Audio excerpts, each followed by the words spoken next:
सुप्रभात बच्चों, आज का हिंदी कालांश में आप सभी को स्वागत है। आज हम व्याकरण पुस्तक से संज्ञा का परिवर्तन या विकार के बारे में पढ़ेंगे। संज्ञाओं में परिवर्तन 3 कारणों से होता है। एक है लिंग के कारण, दूसरा वचन के कारण और तीसरा कारक के कारण। पहले हम जानेंगे लिंग किससे कहते हैं। लिंग का अर्थ होता है चिन्ह। जिस चिन्ह से जाति के होने का बोध होता है उसे लिंग कहते हैं। कोई शब्द स्त्री जाति अथवा पुरुष जाति के होते हैं। हिंदी में 2 लिंग होते हैं, वे हैं पुल्लिंग और स्त्रीलिंग। हिंदी में चेतन, मानव या मानवेतर, अचेतन, वस्तु या भाव सभी को 2 वर्गों में बांट दिया जाता है, अर्थात उन्हें पुल्लिंग या स्त्रीलिंग में रखा जाता है। मानव वर्ग के लिंग निर्णय में कठिनाई नहीं होती। जैसे पुल्लिंग शब्द पुरुष, धोबी, बाप, बेटा, नाना, फूफा, नेता, दादा आदि, और स्त्रीलिंग शब्द जैसे स्त्री, धोबिन, माँ, बेटी, नानी, फूफी, नेत्री, दात्री आदि। कुछ मानवेतर प्राणियों का लिंग निर्णय करना भी आसान है। जैसे पुल्लिंग शब्द जैसे कि हाथी, बकरा, शेर, बाघ, बैल, सांड, भैंस, भेड़ा, ऊंट आदि। स्त्रीलिंग शब्द जैसे हथिनी, बकरी, शेरनी, बाघिन, गाय, भैंस, भेड़, ऊंटनी आदि। मानवेतर प्राणियों में कुछ ऐसे प्राणी हैं जो केवल पुल्लिंग या केवल स्त्रीलिंग में ही प्रयुक्त होते हैं। जैसे पुल्लिंग शब्द जैसे कि कौवा, मच्छर, पक्षी, तोता, नेवला, बाज, केंचुआ आदि। स्त्रीलिंग शब्द जैसे कोयल, मक्खी, चिड़िया, मैना, गिलहरी, चील, जोंक आदि। इन शब्दों का लिंग स्पष्ट करने के लिए नर या मादा शब्द जोड़ा जाता है। जैसे नर कौवा, मादा कौवा, नर कोयल, मादा कोयल, इस तरह से लिखा जाता है। अतएव हिंदी के प्रत्येक शब्द का लिंग जानना जरूरी है। हम शब्द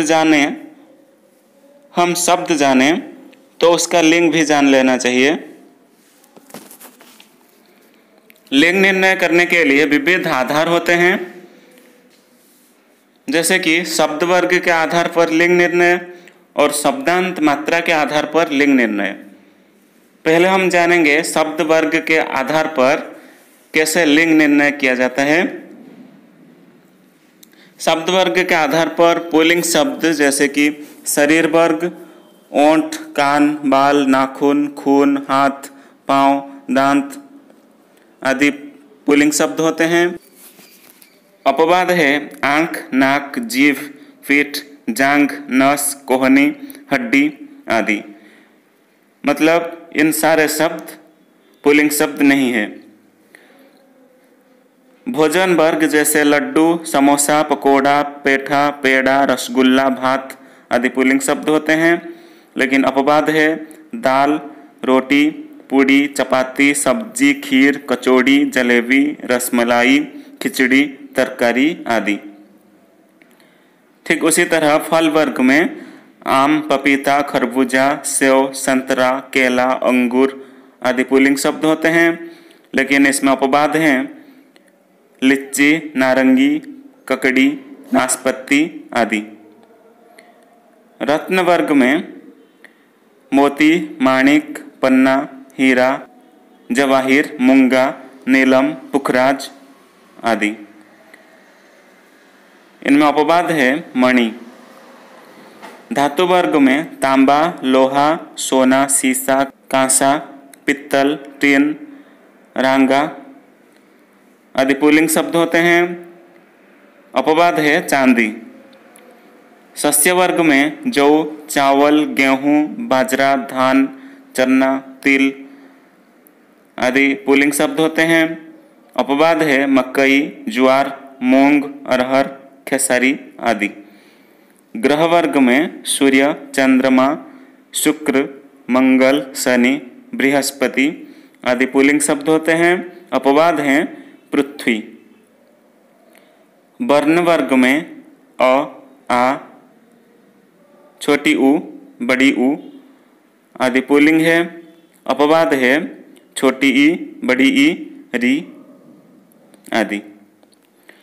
जल स्थल वर्ग में पहाड़, पर्वत, रेगिस्तान, द्वीप, समुद्र, सरोवर, हिमालय आदि पुल्लिंग शब्द हैं।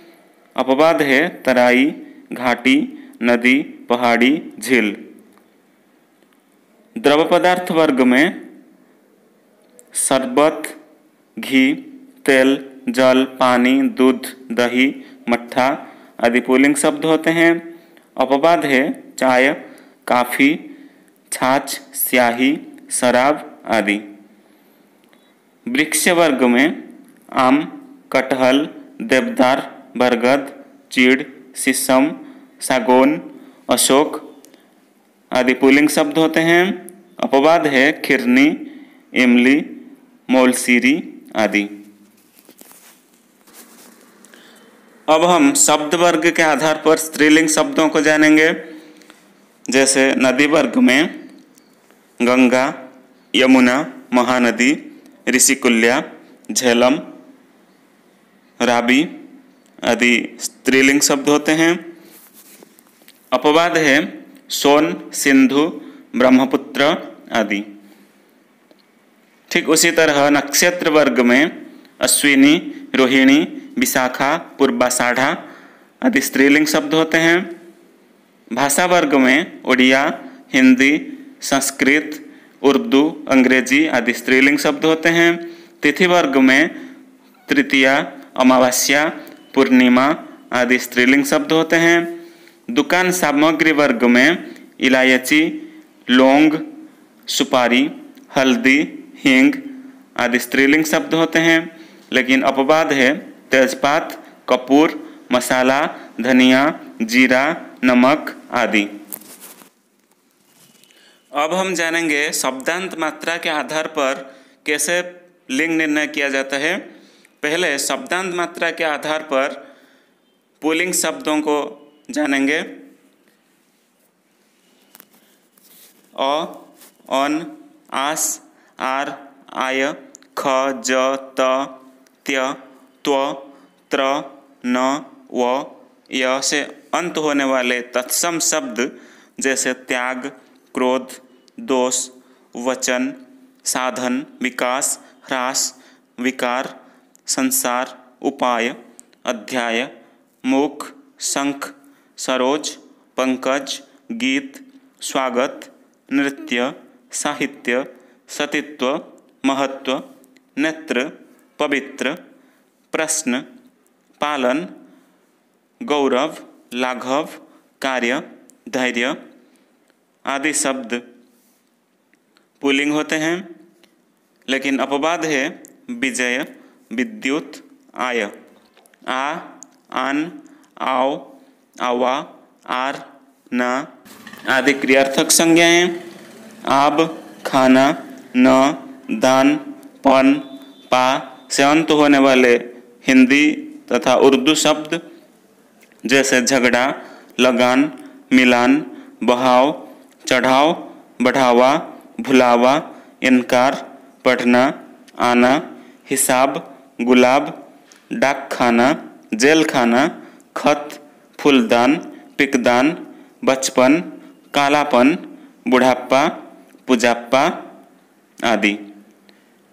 आदि शब्द पुल्लिंग होते हैं। लेकिन अपवाद है उड़ान, पहचान, किताब, शराब, दुकान, सरकार आदि।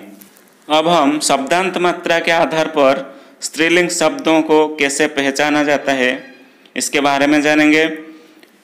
आ, ई, इमा, छोटी ऊ, ता, ती, ना, नी या सा से अंत होने वाले तत्सम शब्द जैसे पूजा, प्रतिमा, छवि, विधि, गरिमा, महिमा, मृत्यु, ऋतु, स्वतंत्रता, साधुता, गति, रीति, रचना, प्रार्थना, हानि, ग्लानि, विद्या, क्रिया, मीमांसा, जिज्ञासा आदि शब्द स्त्रीलिंग होते हैं। ठीक उसी तरह अन, आ, इर, इल, आई, ई, या, उ, ख, त, तालव्य स, दंत्य स, वट, हट, ह से अंत होने वाले हिंदी तथा उर्दू शब्द जैसे दवा, दुनिया, जागीर, तस्वीर, तामिल, तहसील, पढ़ाई, कटाई, गरीबी, बीमारी, खटिया, गुड़िया, झाड़ू, बालू, चिक, भूख, इज्जत, कीमत, कोशिश, वारिस, प्यास, सजावट, लिखावट, चिकनाहट, चिल्लाहट, सलाह, सुबह आदि शब्द स्त्रीलिंग होते हैं। लेकिन अपवाद है होश, चाल चलन, ताश, दस्तखत, वक्त, माह, गुनाह आदि। अब हम लिंग परिवर्तन के कुछ नियम जानेंगे। पुल्लिंग शब्दों को स्त्रीलिंग में परिवर्तन करने के लिए जो प्रत्यय लगते हैं उन्हें स्त्री प्रत्यय कहते हैं। ऐसे भी कुछ शब्द हैं जिनके पुल्लिंग रूप तथा स्त्रीलिंग रूप पूरी तरह अलग अलग होते हैं। नीचे लिंग परिवर्तन के कुछ नियम दिए जा रहे हैं, देखिए। पहला नियम है औकारांत शब्दों में आ जोड़कर स्त्रीलिंग शब्द बनाया जाता है, जैसे कि वृद्ध, वृद्धा, प्रिय, प्रिया, शिष्य, शिष्या, कनिष्ठ, कनिष्ठा, सुत, सुता, प्रियतम, प्रियतमा, तनय, तनया, छत्र, छत्रा।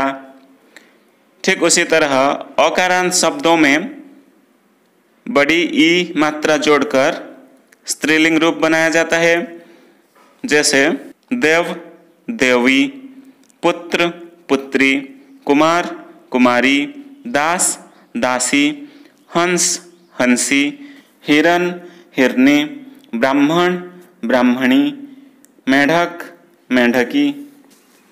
ठीक उसी तरह तीसरा नियम है आकारांत शब्दों में दीर्घई जोड़कर स्त्रीलिंग बनाया जाता है, जैसे लड़का, लड़की, दादा, दादी, बेटा, बेटी, घोड़ा, घोड़ी, बकरा, बकरी, भतीजा, भतीजी, बूढ़ा, बूढ़ी, मामा, मामी आदि।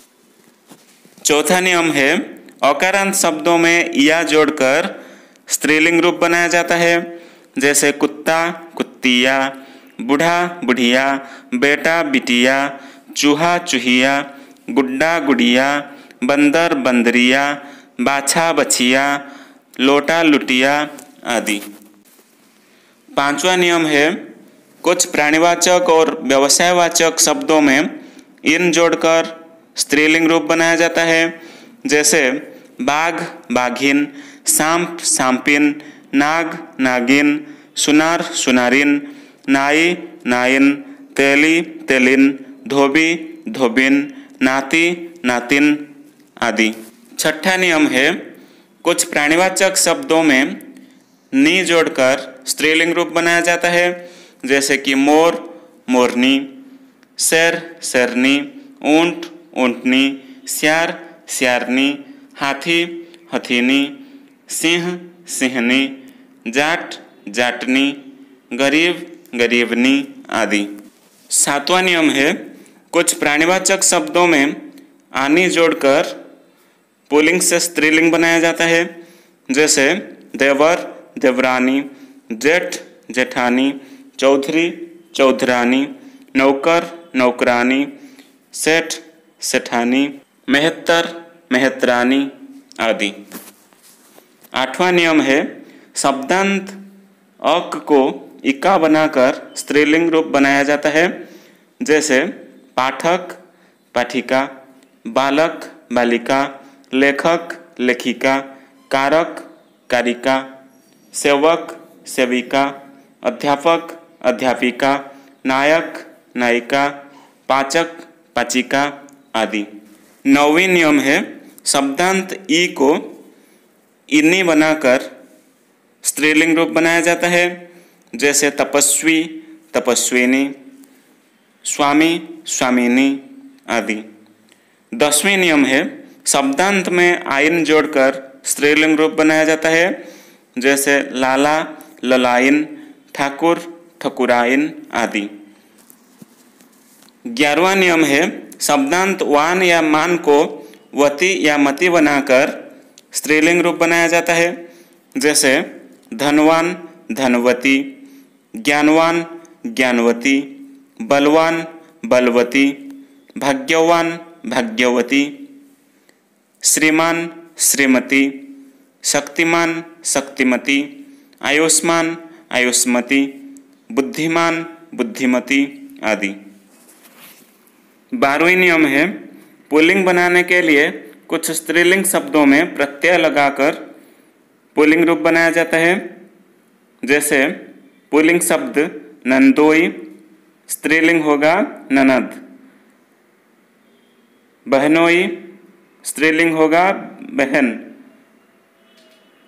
ठीक उसी तरह भेड़ा, भेड़, भैंसा, भैंस आदि। अगला नियम है कुछ शब्दों में नर और मादा शब्द जोड़कर पुल्लिंग और स्त्रीलिंग रूप बनाया जाता है, जैसे पुल्लिंग में नर कोयल, स्त्रीलिंग होगा मादा कोयल। ठीक उसी तरह नर गिलहरी, मादा गिलहरी, नर कौवा, मादा कौवा, नर खरगोश, मादा खरगोश आदि। अगला नियम है पुल्लिंग और स्त्रीलिंग के लिए अलग अलग शब्दों का भी व्यवहार करके पुल्लिंग और स्त्रीलिंग शब्द बनाया जाता है, जैसे पुल्लिंग शब्द पिता, इसका स्त्रीलिंग होगा माता। ठीक उसी तरह भाई, स्त्रीलिंग होगा बहन या भाभी।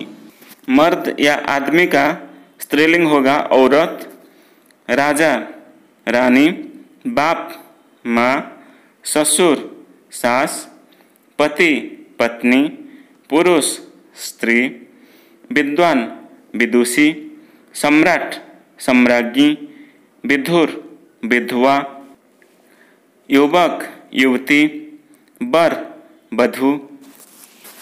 बैल या सांड का स्त्रीलिंग शब्द होगा गाय, साहब, मैम, नर, मादा, पुत्र, कन्या, बादशाह, बेगम, दाता, दात्री, कवि, कवयित्री, भ्राता, भग्नी, जनक, जननी आदि।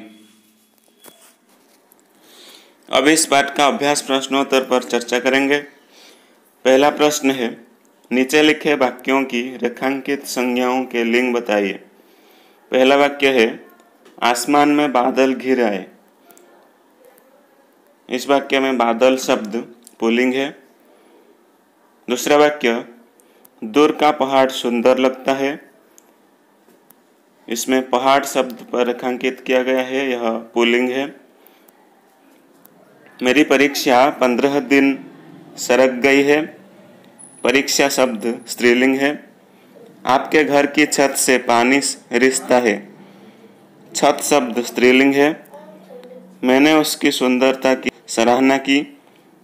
सुंदरता शब्द स्त्रीलिंग है। हम देश की इज्जत की रक्षा करेंगे। यहाँ इज्जत शब्द स्त्रीलिंग है। ठीक उसी तरह आज दाल थोड़ी सी पतली हो गई है। इसमें दाल शब्द स्त्रीलिंग है। आपको शराब नहीं पीनी चाहिए। शराब शब्द स्त्रीलिंग है। उसे लज्जा नहीं आती। लज्जा शब्द स्त्रीलिंग है। दूध से दही बनता है। दूध शब्द पुल्लिंग है और दही शब्द स्त्रीलिंग है। दूसरा प्रश्न है ध्यान दीजिए कि क्रियापदों का लिंग कर्म के स्थान पर आई संज्ञा के अनुसार है। निम्न सारणी के शब्दों से सही वाक्य बनाइए। जैसे कि मोहन ने साबुन खरीदा, बहेलिये ने बाण चलाया, राजू ने किताब खरीदी, गोपाल ने साइकिल चलाई, उसने मेज बनाई, आपने चित्र बनाया, सीता ने कलम खो दी, गीता ने रबड़ खो दिया, उसमें धैर्य नहीं था, उसमें शक्ति नहीं थी। इस तरीके से हम वाक्य बना सकते हैं। तीसरा प्रश्न है, नीचे लिखी गई संज्ञाओं के पहले विशेषण अच्छा या अच्छी का उचित प्रयोग कीजिए। ध्यान दीजिए कि अगर संज्ञा शब्द पुल्लिंग होगा तो उसके पहले अच्छा विशेषण लगेगा, अगर संज्ञा स्त्रीलिंग होगा तो अच्छी लगेगा। पहला शब्द है हिंदी, यह स्त्रीलिंग है इसीलिए अच्छी हिंदी होगा। ठीक उसी तरह घड़ी, अच्छी घड़ी, इमारत, अच्छी इमारत, नौकरी, अच्छी नौकरी, दया, अच्छी दया, पर्दा, अच्छा पर्दा, पर्दा पुल्लिंग है इसीलिए अच्छा पर्दा होगा। गाड़ी, अच्छी गाड़ी, झाड़ू, अच्छी झाड़ू, प्रथा, अच्छी प्रथा, नतीजा, अच्छा नतीजा, दुकान, अच्छा दुकान। चौथा प्रश्न पर चलते हैं। प्रश्न है लिंग बदलिए। पहला शब्द है बेटी, इसका लिंग बदलने से होगा बेटा। ठीक उसी तरह भगवान, स्त्रीलिंग होगा भगवती। स्त्री, पुरुष। पुत्र, पुत्री। घोड़ा, घोड़ी। मनुष्य, मनुष्य। सांप, सांपिन। बच्चा, बच्ची। युवक, युवती। छात्र, छात्रा। अब पांचवा प्रश्न पर चलते हैं। प्रश्न है निम्नलिखित शब्दों के लिंग बताइए। पहला शब्द है आंख, यह स्त्रीलिंग है। शरीर पुल्लिंग है। इज्जत स्त्रीलिंग है। कहानी स्त्रीलिंग है। बात स्त्रीलिंग है। झगड़ा पुल्लिंग है। भिख पुल्लिंग है। तलवार स्त्रीलिंग है। खेत पुल्लिंग है और नौकरी स्त्रीलिंग है। छठा प्रश्न है, आप अपनी पाठ्यपुस्तक से कुछ अप्राणीवाचक शब्द चुनिए और उनके लिंग भी जानिए। आप अपनी पाठ्यपुस्तक से कुछ अप्राणीवाचक शब्द चुनकर उनका लिंग जानने की कोशिश करें। अब सातवां प्रश्न पर चलते हैं। यहाँ पर कुछ पुल्लिंग शब्द और कुछ स्त्रीलिंग शब्द दिया गया है। देखिए, ग्रंथ पुल्लिंग है लेकिन पुस्तक और किताब स्त्रीलिंग है। जल पुल्लिंग है, मेघ पुल्लिंग है, पानी पुल्लिंग है, धानी स्त्रीलिंग है। पवन पुल्लिंग है लेकिन हवा स्त्रीलिंग है। शहर पुल्लिंग है, नहर स्त्रीलिंग है। थाल पुल्लिंग है, दाल स्त्रीलिंग है। बिजली स्त्रीलिंग है, इमली स्त्रीलिंग है। सरोता पुल्लिंग है, सरिता स्त्रीलिंग है। नदी स्त्रीलिंग है। आरा पुल्लिंग है, धारा स्त्रीलिंग है। पर्वत पुल्लिंग है, पहाड़ पुल्लिंग है। वन पुल्लिंग है, गोंद पुल्लिंग है, गेंद स्त्रीलिंग है। बल्ला पुल्लिंग है, जौ पुल्लिंग है, गौ स्त्रीलिंग है। कौवा पुल्लिंग है, कोयल स्त्रीलिंग है। कुर्ता पुल्लिंग है, कमीज स्त्रीलिंग है। लहंगा पुल्लिंग है, साड़ी स्त्रीलिंग है। परमात्मा पुल्लिंग है, आत्मा स्त्रीलिंग है। भात पुल्लिंग है, बात स्त्रीलिंग है। पाठ्य विषयों से ऐसे शब्द छांटिए और उनका लिंग जानने की कोशिश करें। अब आठवां प्रश्न पर चलते हैं। प्रश्न है, ध्यान दीजिए कि संज्ञा के लिंग के अनुसार क्रिया भी बदलती है। जैसे घोड़ा दौड़ता है, घोड़ी घास खाती है।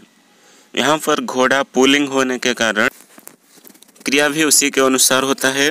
ठीक उसी तरह घोड़ी स्त्रीलिंग होने के कारण क्रिया उसी के हिसाब से स्त्रीलिंग होता है। ठीक उसी तरह लड़का खाता है, लड़की खाती है। बड़ी गर्मी लगती है, दिसंबर में जाड़ा बढ़ जाता है। उसके हाथ लंबे हैं, उसकी मूंछ लंबी है। इन वाक्यों को पढ़ने से साफ जाहिर होता है कि हिंदी में हर संज्ञा पद का लिंग होता है। प्राणीवाचक शब्दों में लिंग जान लेना आसान है, मगर अप्राणीवाचक वस्तुओं का लिंग भी जानना जरूरी है। भाषा के प्रयोग में अभ्यास करने पर यह मालूम पड़ जाता है, लेकिन शुरू में प्रत्येक शब्द का लिंग जान लेना जरूरी होता है। आप ऐसे शब्दों का प्रयोग करके 10 वाक्य बनाइए। और यहाँ पर देखिए कुछ स्त्रीलिंग शब्द दिए गए हैं जिनका पुल्लिंग शब्द हमें लिखना है। जैसे धोबिन, इसका पुल्लिंग रूप होगा धोबी। डॉक्टरानी, पुल्लिंग रूप होगा डॉक्टर। बालिका, पुल्लिंग रूप होगा बालक। ठीक उसी तरह नानी, नाना। शिष्या, शिष्य। शेरनी, शेर। भेड़, भेड़िया। चाची, चाचा। ऊँटनी, ऊँट। सेठानी, सेठ। श्रीमती, श्रीमान। बेगम, बादशाह। बधू, बर। सेविका, सेवक। अध्यापिका, अध्यापक। ननद, नंदोई। भिखारिन, भिखारी। देवी, देव। मालिन, माली। मास्टरानी, मास्टर। औरत, आदमी या मर्द। दादी, दादा। बच्ची, बच्चा। मोरनी, मोर। बकरी, बकरा। बहिन, भाई। मालकिन, मालिक। मेहतरानी, मेहतर। विदुषी, विदूषक। पत्नी, पति। गुणवती, गुणवान। लेखिका, लेखक। पाठिका, पाठक। कवयित्री, कवि। भगवती, भगवान। मानवी, मानव। नौकरानी, नौकर। देवरानी, देवर। सास, ससुर। पुत्री, पुत्र। माता, पिता। भैंस, भैंसा। मुर्गी, मुर्गा। भांजी, भांजा। सम्राज्ञी, सम्राट। हथिनी, हाथी। तपस्विनी, तपस्वी। भाभी, भाई यानी कि भैया। स्वामिनी, स्वामी। गायिका, गायक। नायिका, नायक। बाघिन, बाघ। युवती, युवक। राक्षसी, राक्षस आदि। अब हम वचन के बारे में पढ़ेंगे। पहले हम जानेंगे कि वचन क्या है। गणनीय शब्दों के विकारी रूपों जैसे कि संज्ञा, सर्वनाम, विशेषण, क्रिया आदि को वचन कहते हैं। संज्ञा शब्दों के आधार पर विशेषण, सर्वनाम और क्रिया के वचन बदलते हैं। वचन 2 प्रकार के होते हैं, जैसे कि एकवचन और बहुवचन। एकवचन किससे कहते हैं? जिस संज्ञा शब्द से एक प्राणी या एक वस्तु का बोध होता है उसे एकवचन कहते हैं। जैसे घोड़ा, पुत्र, पुस्तक, माला। और ठीक उसी तरह बहुवचन जिस संज्ञा शब्द से एक से अधिक प्राणियों या वस्तुओं का बोध होता है उसे बहुवचन कहते हैं। जैसे घोड़े, पुत्र, पुस्तकें, मालाएं आदि। प्रत्येक संज्ञा के 3 रूप उपलब्ध होते हैं। जैसे कि पहला मूल रूप यानी कि परसर्ग रहित संज्ञा रूप, जैसे लड़का, बालिका आदि। और दूसरा परसर्ग युक्त रूप, जैसे लड़के को, बालिकाओं का आदि। और तीसरा संबोधन रूप, जैसे हे लोगो, अरे बहनों आदि। शब्दांत मात्रा की दृष्टि से पुल्लिंग शब्दों के बहुवचन में 2 वर्ग पाए जाते हैं। जैसे आकारांत शब्द, लड़का वर्ग, जिसे पुल्लिंग आकारांत शब्द कहा जाता है। ठीक उसी तरह अन्य मात्रा के शब्द जैसे बालक वर्ग, जिसे पुल्लिंग अन्य सभी मात्रांत कहा जाता है। स्त्रीलिंग बहुवचन में भी 2 वर्ग पाए जाते हैं, जैसे छोटी ई या बड़ी ई का अंत तथा या में अंत होने वाले शब्द, जैसे लड़की वर्ग, और दूसरा अन्य मात्रा के शब्द जैसे बालिका वर्ग। अब हम वचन परिवर्तन के कुछ नियम के बारे में जानेंगे। पहले हम आकारांत पुल्लिंग शब्द जैसे लड़का आदि शब्दों के बहुवचन रूप कैसे बनाया जाता है इसके बारे में जानेंगे। परसर्ग रहित संज्ञा रूप, मतलब अगर संज्ञा के साथ कोई परसर्ग नहीं आता है तो इसका बहुवचन क्या होगा इसके बारे में जानेंगे। जैसे कि लड़का बहुवचन में होगा लड़के, ठीक उसी तरह बच्चा बच्चे, घोड़ा घोड़े, पंखा पंखे, बकरा बकरे, कमरा कमरे। देखिए एक वचन की आ मात्रा बहुवचन में ए हो जाती है, लेकिन अभिनेता, कर्ता, दाता, देवता, पिता, योद्धा, राजा, विक्रेता, सखा, काका, जीजा, दादा, नाना, पापा, फूफा, मामा, अब्बा, अल्लाह आदि शब्द दोनों वचनों में समान रहते हैं। अब हम परसर्ग सहित संज्ञा रूप, मतलब अगर संज्ञा के साथ कोई परसर्ग आता है तो इसका बहुवचन क्या होगा इसके बारे में जानेंगे। जैसे लड़के ने, इसका बहुवचन में होगा लड़कों ने, ठीक उसी तरह बच्चे की बहुवचन में होगा बच्चों की, बकरे से बहुवचन होगा बकरों से, घोड़े का बहुवचन होगा घोड़ों का, पंखे में बहुवचन होगा पंखों में, कमरे के लिए बहुवचन होगा कमरों के लिए। यहाँ एक वचन में ए और बहुवचन में ओ लगने के बाद परसर्ग जुड़ता है। जैसे लड़का प्लस ए प्लस ने समान लड़के ने, घोड़ा प्लस ओ प्लस से समान घोड़ों से आदि। अब हम संबोधन रूप में इसका बहुवचन क्या होगा जानेंगे। जैसे लड़के बहुवचन में होगा लड़के, बच्चे बहुवचन में होगा बच्चों, लड़की बहुवचन में होगा लड़कियों। यहाँ ए जोड़कर संबोधन रूप बनाया जाता है। अब हम अकारांत पुल्लिंग शब्द जैसे कि बालक आदि शब्दों के बहुवचन कैसे बनाया जाता है इसके बारे में जानेंगे।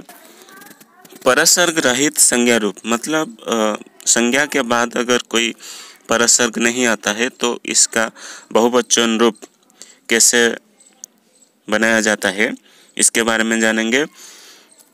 बालक, इसका बहुवचन होगा बालक, ठीक उसी तरह घर, इसका बहुवचन होगा घर, मुनि मुनि, हाथी हाथी, गुरु गुरु, भालू भालू, रेडियो रेडियो, फोटो फोटो। इस तरीके से हम बहुवचन बना सकते हैं। यहाँ एक वचन और बहुवचन किसी में कोई परिवर्तन नहीं होता। याद रखिए कि पुल्लिंग आकारांत शब्द एकारांत होते हैं, अन्य स्वरांत शब्दों में कोई परिवर्तन नहीं होता। अब हम परसर्ग सहित संज्ञा रूप में कैसे बहुवचन बनाया जाता है इसके बारे में जानेंगे। जैसे बालक ने बहुवचन में होगा बालकों ने, ठीक उसी तरह घर का घरों का, मुनि से मुनियों से, हाथी पर हाथियों पर, गुरु ने गुरुओं ने, भालू को भालुओं को, रेडियो पर रेडियों पर, फोटो में आदि। यहाँ बहुवचन में छोटी ई या बड़ी ई मात्रा यों में और अन्य मात्राएं ओ में बदल जाती है। शब्दांत दीर्घ मात्रा ह्रस्व मात्रा हो जाती है। अब हम संबोधन रूप में बहुवचन कैसे बनाया जाता है इसके बारे में जानेंगे। जैसे कि बालक, बहुवचन में होगा बालकों। मित्र, बहुवचन होगा मित्रों। साथी, साथियों। गुरु, गुरुओं। यहाँ एक वचन में कोई परिवर्तन नहीं होता। बहुवचन में छोटी ई या बड़ी ई मात्रांत शब्दों के साथ यो जुड़ता है, अन्य मात्रांत शब्दों में ओ जुड़ता है। सभा में संबोधित करते समय सज्जनों और देवियों कहिए, सज्जनों और देवियों नहीं। अब हम दीर्घ ईकारांत स्त्रीलिंग शब्दों के परसर्ग रहित संज्ञा रूप में बहुवचन रूप कैसे बनाया जाता है इसके बारे में जानेंगे। एक वचन में लड़की, बहुवचन में होगा लड़कियां। जाति, जातियां। बुढ़िया, बुढ़ियां। गुड़िया, गुड़ियां। नदी, नदियां। तिथि, तिथियां। खटिया, खटियां। स्त्री, स्त्रियां। बहुवचन में छोटी ई बड़ी ई या का यहाँ हो जाता है और शब्दांत दीर्घ मात्रा ह्रस्व मात्रा हो जाती है। अब हम परसर्ग सहित संज्ञा रूप में बहुवचन रूप कैसे बनाया जाता है इसके बारे में जानेंगे। जैसे लड़की ने, बहुवचन में होगा लड़कियों ने। ठीक उसी तरह जाति से, जातियों से। बुढ़िया का, बुढ़ियों का।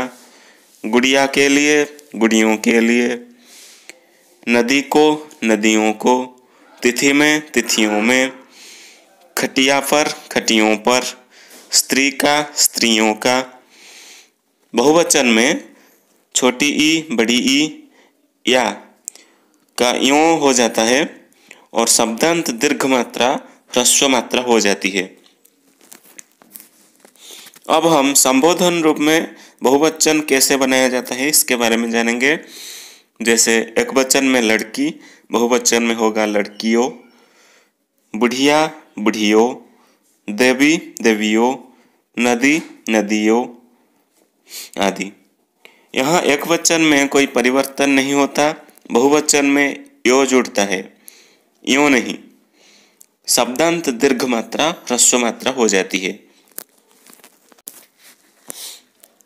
अब हम परसर्ग रहित संज्ञा रूप में बालिका वर्ग में बहुवचन रूप कैसे बनाया जाता है इसके बारे में जानेंगे।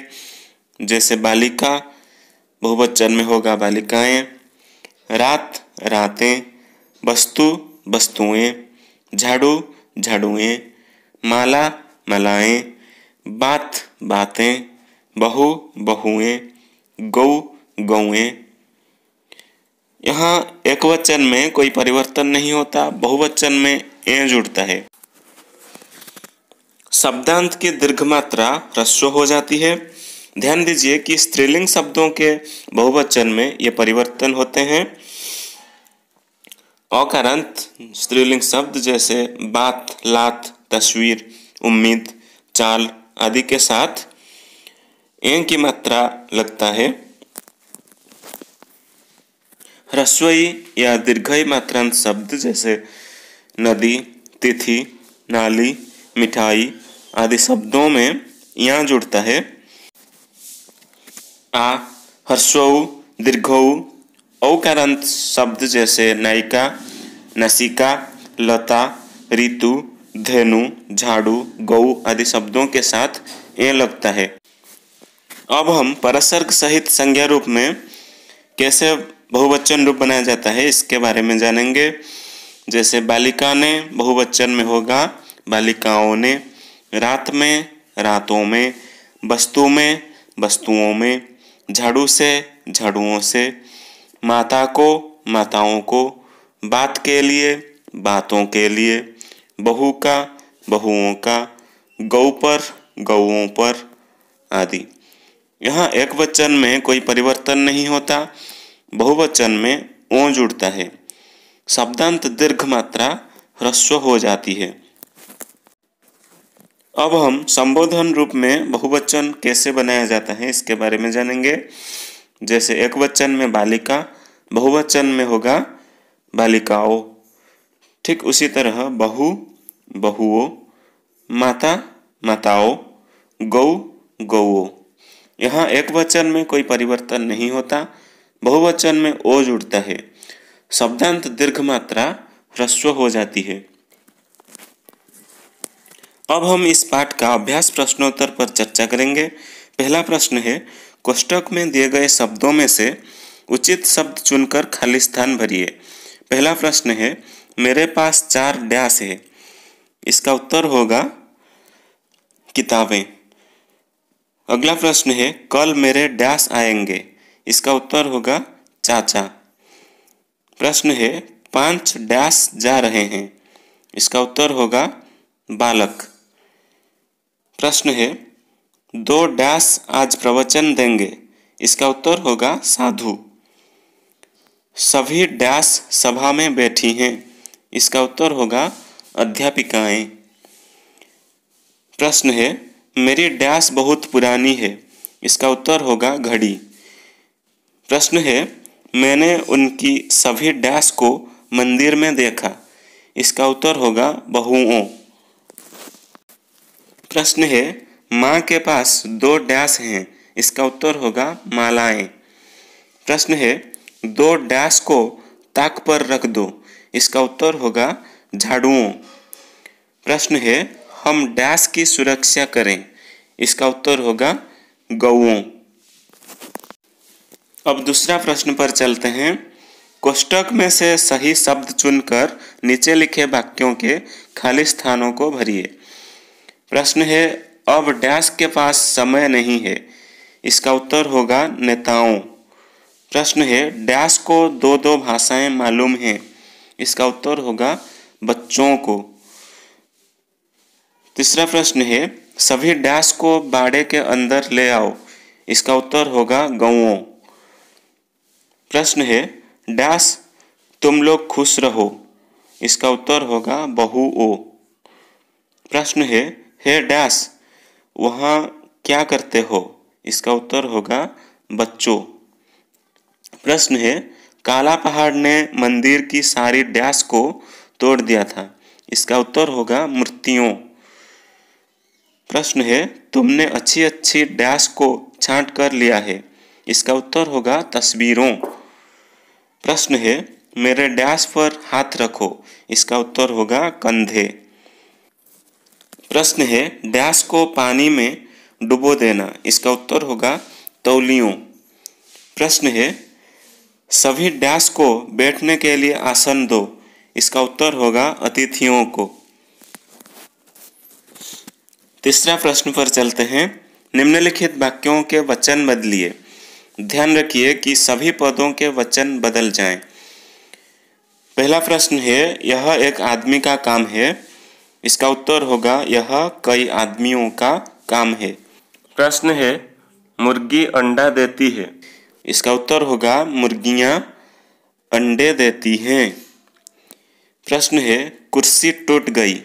इसका उत्तर होगा कुर्सियां टूट गईं। प्रश्न है, हे साधु मुझे आशीर्वाद दीजिए। इसका बहुवचन होगा हे साधुओं हमें आशीर्वाद दीजिए। प्रश्न है, गाय दूध देती है। इसका उत्तर होगा गायें दूध देती हैं। प्रश्न है, मेरा पुत्र पढ़ रहा है। इसका उत्तर होगा हमारे पुत्र पढ़ रहे हैं। प्रश्न है, 4 देशों के प्रधानमंत्री दिल्ली में पहुंच गए हैं। इसका उत्तर होगा 4 देशों के प्रधानमंत्री दिल्ली में पहुंच गए हैं। प्रश्न है, एक केले का छिलका उतार दो। इसका उत्तर होगा कई केलों के छिलके उतार दो। प्रश्न है, ये सभी हाथी मेरे साथी हैं। इसका उत्तर होगा ये सभी हाथी हमारे साथी हैं। प्रश्न है, उसके एक मामा अमेरिका में रह रहे हैं। इसका उत्तर होगा उनके कई मामा अमेरिका में रह रहे हैं। चौथा प्रश्न है, निम्नलिखित वाक्यों को शुद्ध करके लिखिए। पहला प्रश्न है, मेला में सर्कस लगा है। इसका उत्तर होगा मेले में सर्कस लगा है। प्रश्न है, वर्षा ऋतु में सभी नदी में बाढ़ आती है। इसका उत्तर होगा वर्षा ऋतु में सभी नदियों में बाढ़ आती है। प्रश्न है, लड़कियां में धैर्य होता है। इसका उत्तर होगा लड़कियों में धैर्य होता है। प्रश्न है, रेडियो के दाम बढ़ गए हैं। इसका उत्तर होगा रेडियो के दाम बढ़ गए हैं। प्रश्न है, क्यारियां में पानी दे दो। इसका उत्तर होगा क्यारियों में पानी दे दो। प्रश्न है, धूप में सभी पौधा के पत्तों झड़ गए हैं। इसका उत्तर होगा धूप में सभी पौधों के पत्ते झड़ गए हैं। प्रश्न है, तीनों पंखों नहीं चल रहे हैं। इसका उत्तर होगा तीनों पंखे नहीं चल रहे हैं। प्रश्न है, आजकल अंग्रेजी माध्यम पाठशाला धड़ाधड़ खुल रहे हैं। इसका उत्तर होगा आजकल अंग्रेजी माध्यम पाठशालाएं धड़ाधड़ खुल रहे हैं। प्रश्न है, सारी वस्तु को संभल कर रखो। इसका उत्तर होगा सारी वस्तुओं को संभाल कर रखो। प्रश्न है, चिड़िया के घोंसला में 2 अंडा हैं। इसका उत्तर होगा चिड़िया के घोंसले में 2 अंडे हैं। अब 5वां प्रश्न पर चलते हैं। निम्न वाक्यों में से सही वाक्य के लिए सही चिन्ह और गलत वाक्य के लिए गलत चिन्ह लगाइए। पहला वाक्य है, ये पक्षी सफ़ेद हैं। यह सही है। दूसरा वाक्य है, ये चाबी नई है। यह गलत है। वाक्य है, मेरे सभी साथी खेल रहे हैं। यह सही है। अतिथियों का आदर करो। यह सही है। दांतों का कल्याण हो। यह गलत है लड़कियों कहाँ जा रही हो। यह गलत है। घर के दरवाजा खुले हैं। यह गलत है। कुश और लव 2 भाइयां थे। यह गलत है। 2 भालुएं नाच रहे हैं। यह गलत है। 3 आमों सड़ गए हैं। यह गलत है। अब 6ठा प्रश्न पर चलते हैं। प्रश्न है, निम्नलिखित शब्दों के वचन बदलिए। पहला शब्द है बात। इसका वचन बदलने से होगा बातें। ठीक उसी तरह छुट्टी, छुट्टियाँ। तलवार, तलवारें। बेटी, बेटियाँ। भिक्षु, भिक्षु। दीवार, दीवारें। गिलहरी, गिलहरियाँ। कीड़ा, कीड़े। रेखा, रेखाएं। बिच्छू, बिच्छू। चिड़िया, चिड़ियाँ। आदमी, आदमी। भालू, भालू। भैंस, भैंसे। बकरा, बकरे। बच्चा, बच्चे। चींटी, चिंटियाँ। चूहा, चूहे। भेड़, भेड़ें। मोर, मोर। कौवा, कौवे। जाति, जातियाँ। भाषा, भाषाएं। झाड़ू, झाड़ू। भालू, भालू। लट्टू, लट्टू। औरत, औरतें। स्त्री, स्त्रियाँ। तारा, ताराएं। गाड़ी, गाड़ियाँ। अब हम कारक के बारे में पढ़ेंगे। पहले हम जानेंगे कि कारक किससे कहते हैं। वाक्य में आए पद के साथ अन्य पदों का जो संबंध होता है या भिन्न भिन्न पदों के बीच जो आपसी संबंध होता है, उस संबंध को कारक कहते हैं। कारक को पहचानने के लिए जिन शब्दांशों का प्रयोग किया जाता है उन्हें कारक चिन्ह या परसर्ग कहते हैं। ऐसे संबंधों की दृष्टि से हिंदी में 8 कारक माने जाते हैं।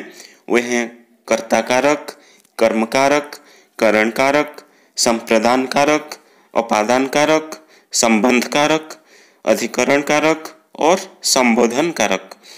प्रत्येक कारक के अलग अलग कारक चिन्ह होते हैं। ये चिन्ह संज्ञा या सर्वनाम शब्दों के बाद आते हैं, अतः इन्हें परसर्ग भी कहते हैं। केवल संबोधन कारक में ये चिन्ह शब्द के पहले आते हैं। कारक चिन्ह से ही कारक को पहचाना जाता है।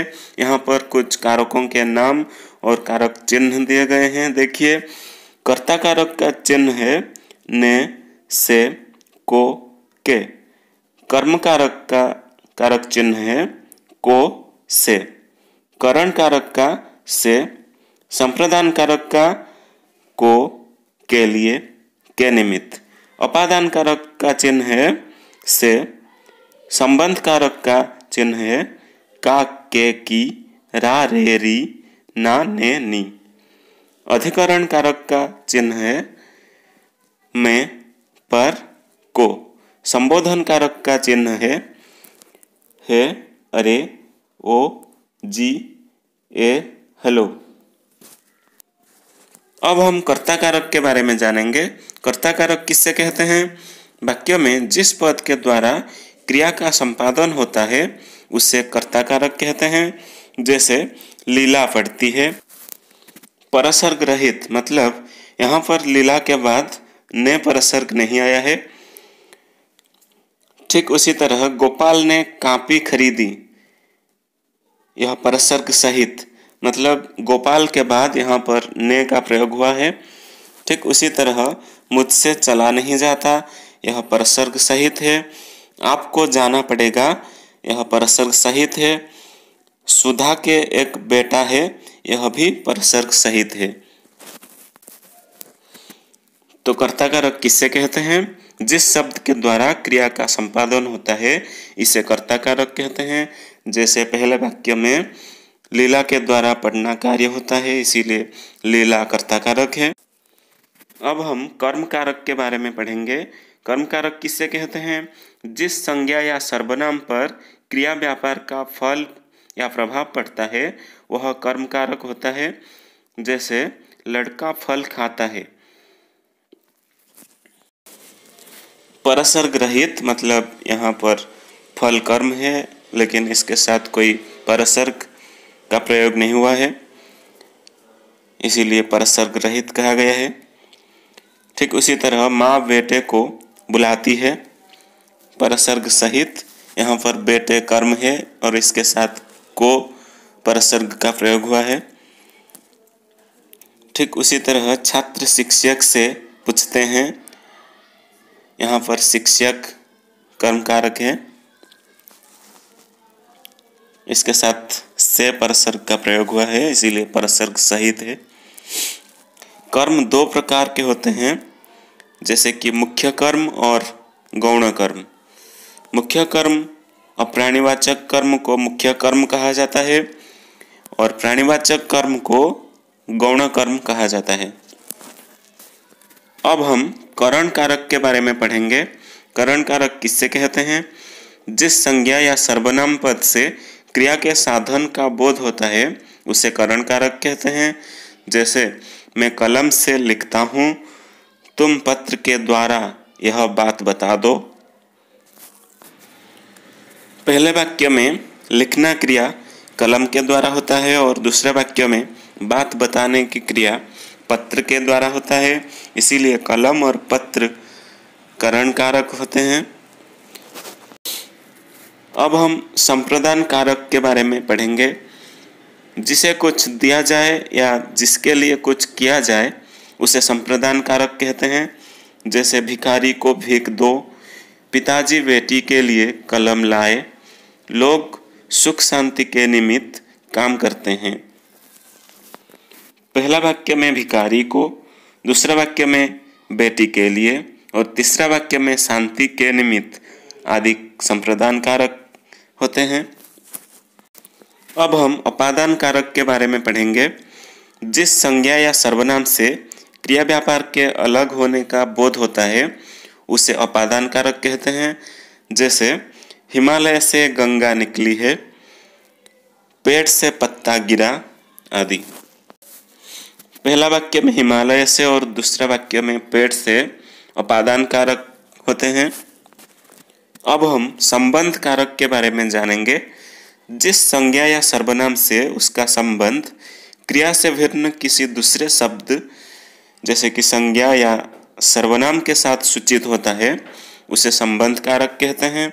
जैसे गोपाल का भाई जा रहा है, रीता की बहन पढ़ रही है, मकान के कमरे खुले हैं आदि।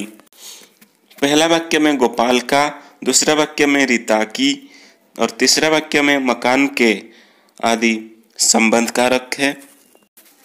ठीक उसी तरह मेरा नाम लीला है, मेरी बहन शीला है, मेरे सभी मामा आएंगे।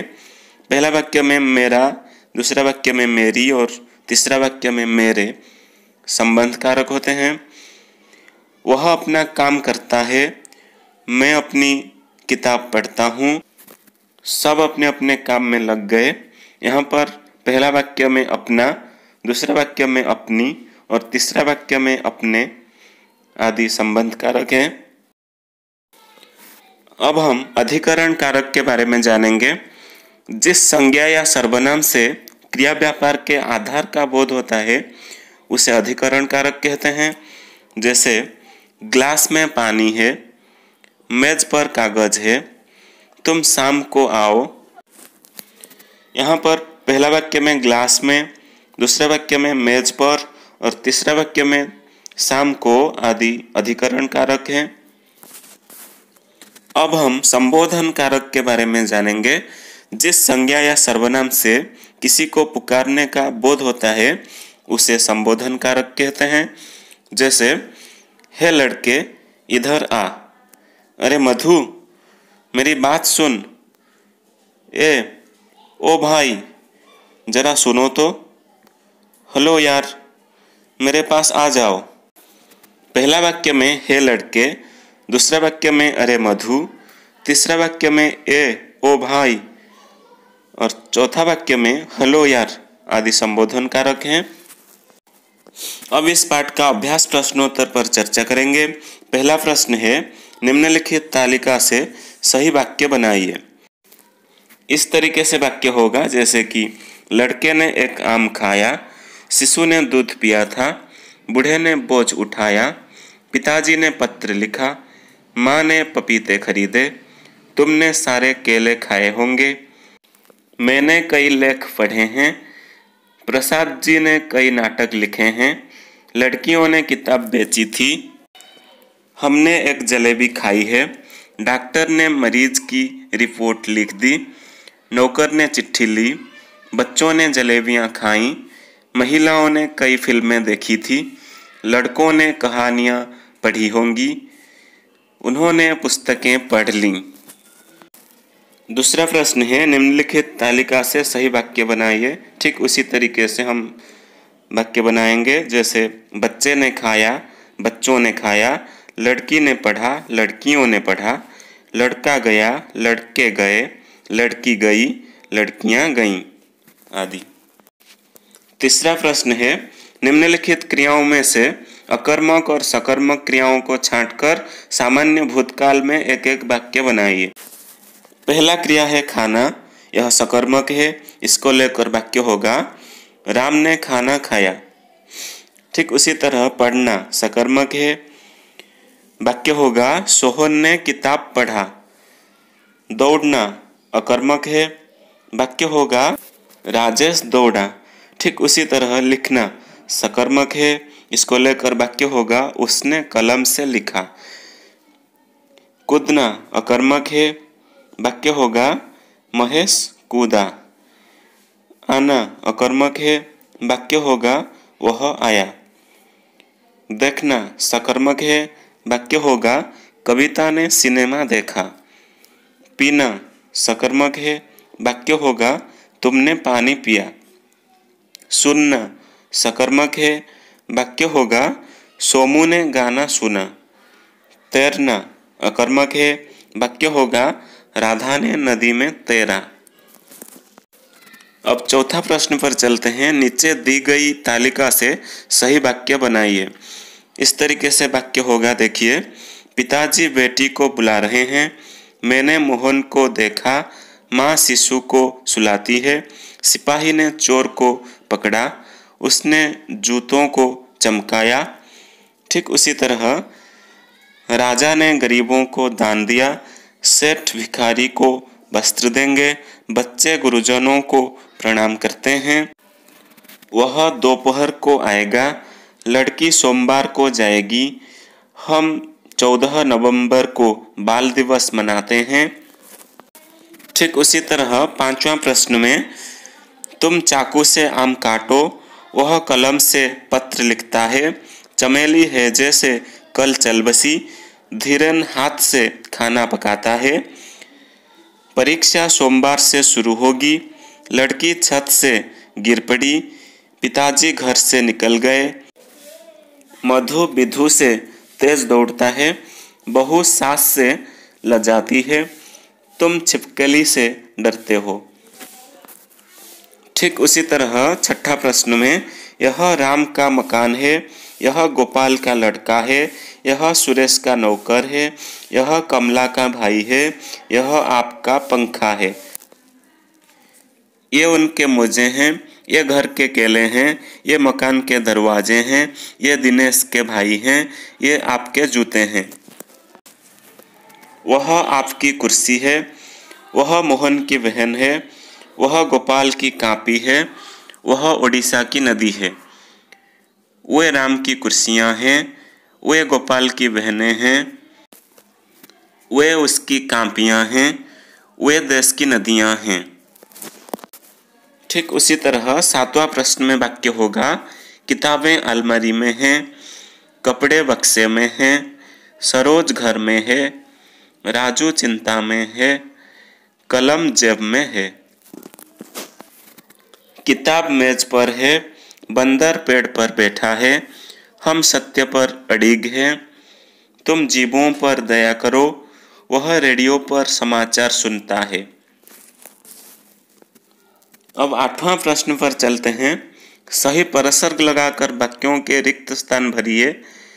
इसका उत्तर इस तरह होगा, देखिए, बगीचे में बहुत फूल खिले हैं, मुझ पर भरोसा रखो, माँ ने शिशु को दूध पिलाया, गोपाल को तेजी से काम करना पड़ेगा, रोगी से चला नहीं जाता, तुमने उसको क्यों पीटा, वह ट्रेन से लोगों को देख रहा है, तालाब में मछलियाँ तैरती हैं, शहीदों को सलामी दी गई, मोहन की बहन नाचती है, हरीश का भाई 9वीं कक्षा में पढ़ता है, आपके कमरे बंद हैं। 9वां प्रश्न है, खाली जगहों पर का, के, की का प्रयोग कीजिए। इसका उत्तर होगा, रजनी की चंद्रिका, परमपिता की इच्छा, इसकी चमक, रक्त की प्यास, महिलाओं के कमरे, प्राणों की रक्षा, डोलियों का तांता, उनका हृदय, दया का पात्र, गुरु का उपदेश। यहाँ पर का के की का प्रयोग कर्म के अनुसार होता है। अगर कर्म पुल्लिंग एकवचन है तो का लगता है, पुल्लिंग बहुवचन है तो के लगता है, और स्त्रीलिंग एकवचन या बहुवचन दोनों में की लगता है। तो बच्चों, आशा है कि आप सब इस पाठ को अच्छी तरह से समझ गए होंगे और इसका सभी प्रश्नोत्तर को भी समझ गए होंगे। धन्यवाद।